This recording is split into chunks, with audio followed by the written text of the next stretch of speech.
All right, folks, I was wrong. I admit it. The situation in New Mexico is a bit of a white pill. I mean, it's still not great because you have a governor who is trying to suspend the right to bear arms, but it seems that she is all alone and that her Democrat allies have abandoned her, and that they agree with the reasonable people in saying, we can't just ban guns by executive order. That's kind of unconstitutional. And so apparently the mayor of Albuquerque, the chief of police, according to the article I read, which I haven't seen direct quotes from the mayor or the chief of police of the city, but the county sheriff and the attorney general issuing public statements, which completely denounce the governor's actions.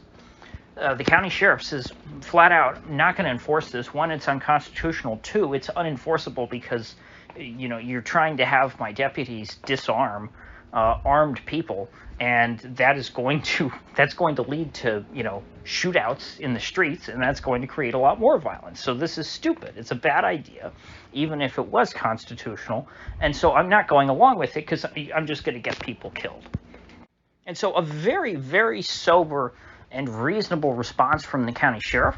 Now the who I assume is a Democrat because this is a blue state, blue county, blue city. I just sort of follows that the sheriff is probably a Democrat. And as a correction, I looked at the video of Governor Grisham because I thought that it was the sheriff sitting next to her in her original announcement press conference. That person, I believe, it said Albuquerque Police, which is why I'm now that once I looked at it again, it was not the sheriff. It was definitely not the county sheriff. It said police. Now maybe it was state police, because I'll get to that in a minute. But I thought it said Albuquerque Police, which is why I'm unsure about this. The Albuquerque police chief opposing this and saying he won't force it, because like I said, haven't seen a direct quote, but this is from the Epoch Times article that I read.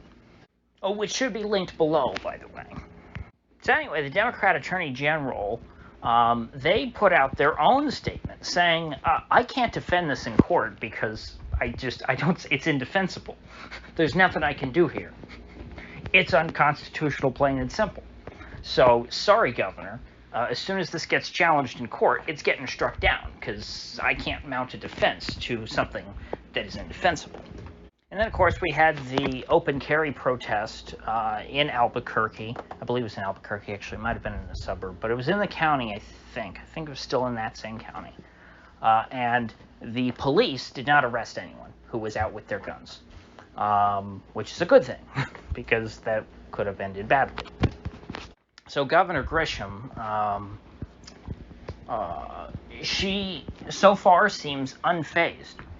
And she's saying, fine, I don't need you, county sheriff or city police. I've got state police, and they'll take care of it. I've got more than enough state police to disarm the whole of, what's the name of this county? I think it's something with a B. Forgive me, I don't know New Mexico. I've never been to New Mexico. I've never had any relatives from New Mexico. It's a state that is very much off my radar. But anyway, state police are directly under the governor, so she can order them to do whatever she wants. Now, who knows? Maybe even, I imagine if this is not popular within the city police or the county sheriff, I would imagine within the state police, there's probably also a lot of guys who don't want to enforce this. But, without any leadership to stand out, I don't see how they're going to resist doing it. I think they'll probably end up going along with it. But since the attorney general, that's a real nail in the coffin for this order, because without a defense from the state, unless there's some kind of hack anti-gun judge who finds some way to keep this order alive without a defense, the lawsuit that was brought by I forget who it was, like I can't remember. I'm not even gonna guess. Could have been GOA. Could have been any number of groups. I forget the names of all the pro-gun groups. that lawsuit will undoubtedly now, almost undoubtedly, works every time, 95% of the time, be successful. So the order will be overturned, and I guess Governor Grisham could just issue a new executive order. She'll probably try and do that, and who knows what that will look like. So stuff like this is actually has turned from a very bad thing, because I thought that there would be no challenge. I thought it would just happen, and people would go, oh, well, it's only a month or something, and they're going to go along with it, just like they went along with lockdowns. This is restoring some of my faith in American society. Because, back in 2020, I thought that authorities, there would be, in certain pockets of the country, pushback on the lockdowns, like just flat out, no, we're never going to do this. This is, an outright rebellion. We didn't see that happen. But I guess there's enough passion behind the Second Amendment, which, hey, if you're going to be passionate about one thing, that's a good thing to hold your ground on, because, that is the last resort. It is good that even in a blue county, in a blue state, that Democrat leaders are holding the line on this and saying, no, even we will not go this far. I mean, it's just kind of heartwarming. Anyway, it's this kind of stuff that sets good precedent, that strengthens the Second Amendment, because, it's just like pruning a tree, if you challenge the Second Amendment and then it's upheld, just kind of like court precedent. But this is a much more real-world example. The rule was challenged, the rule of the right to bear arms, and it was upheld. The challenge failed.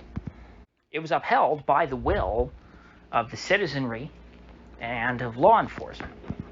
And, as well, the Attorney General, who is supposed to be the enforcer of the law, and he correctly said that, this is an unlawful order, and I can't enforce it. And I think a big part of the reason, I think the main reason why this happened, is because it was so swift. It was out of nowhere. And when you just do it all at once and you say, you know what, no more guns, that's when people wake up and they say, okay, this, there's nothing reasonable about this. This is just, they're trying to take our guns. We can't let this happen. Whereas something like this, if it was accomplished, like let's say the way that it was in New York City or Chicago, slowly over decades, all of a sudden, nobody has a gun anymore. Nobody's allowed to get a gun. And, it's like nobody noticed. It's just gone. So I'm very happy I was wrong about this one. I've been pretty black-pilled for a while now. Nothing ever seems to get better. And this, let me be clear, this is not an example of things getting better. This is an example of things not getting worse, okay? All that happened here was the status quo was upheld, okay? It's not like the right to bear arms was expanded upon. No, it was just reaffirmed. But all in all, I'm glad that this happened. I'm glad that this situation took place. It's good to see. And it helps remind people that their rights are under threat, and that they have to be actively upheld. Your rights can't be taken for granted. That is something that far too few people understand. And that's what I was lamenting, because on Twitter, that's what people were saying. I understand Twitter's not real life, but I don't have access to people in New Mexico, so I don't even know if any of these people were in New Mexico, but I was using that as just a...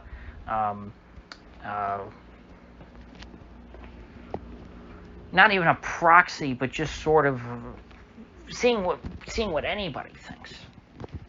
And people's reactions were, hey, we have rights, and essentially they were counting on those rights. They were taking them for granted and saying, she can't do this, I have rights. It's like, no, you can't take that for granted. So with that said, I will see you folks back here tomorrow.